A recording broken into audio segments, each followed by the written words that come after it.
One of the most intriguing mysteries of the exclusion zone is the red forest in Chornobyl, Ukraine, which is sometimes spelled as Chernobyl. This forest is a magnet for both the brains of scientists and the hearts of visitors who are thrilled about the area. In point of fact, the region, which is also referred to as Rusty Forest or Rudyi Lis in Ukrainian, is exceedingly hazardous. After the disaster, the area around the nuclear power facility at Chernobyl was exposed to hundreds of tons of radiation. Now, what precisely took place at that time? The 28th of April, 1986, became the day when one of the worst disasters in the history of humanity occurred. Radioactive pollution was discharged into the atmosphere and large environmental regions as a consequence of the explosion that occurred at the nuclear power station known as Chornobyl, not Chernobyl, which is also referred to as the Chernobyl tragedy. One of the parts of the pine forest that was located in the closest proximity to the facility was the first to be affected by the strike.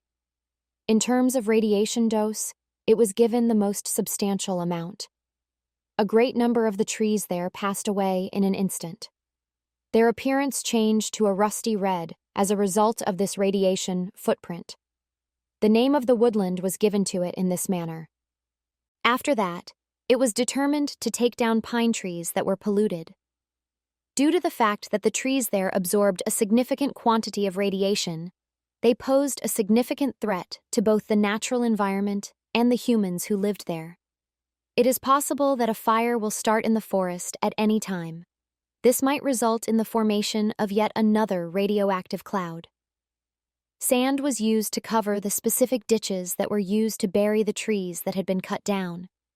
Plantings of new pine seedlings were made, and they continue to be there to this day.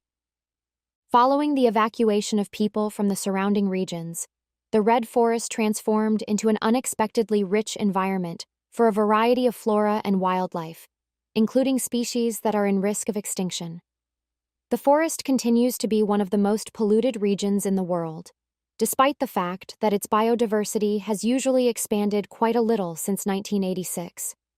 Despite the fact that people and animals have various levels of resistance to radiation, scientists continue to investigate how plants and animals may thrive in the forest. It was said that the region was home to a variety of animals, including wolves, beavers, deer, wild boars, and wild horses, as well as a number of different types of birds, such as storks and eagles. The largest concentration of radiation, around 90%, is found in the soil of the forest, where it is absorbed by the plants and insects that live there. Fires in the forest, which have the potential to send radioactive material into the atmosphere, are still another threat that continues to exist in the modern universe. The Ukraine is continually doing measurements of the radiation levels in the region, testing the areas for radionuclides, holding training sessions for firefighters, and implementing wildfire control measures. In spite of the fact that Chernobyl is one of the most well-known tourist destinations, it is legally forbidden for anyone who are not knowledgeable about the subject to enter the red forest due to the risk of losing their lives. The good news is that as a result of the lesser influence that humans have had on the forest, it has been transformed into an unintentional nature park, which is one of the most remarkable locations on the whole Earth.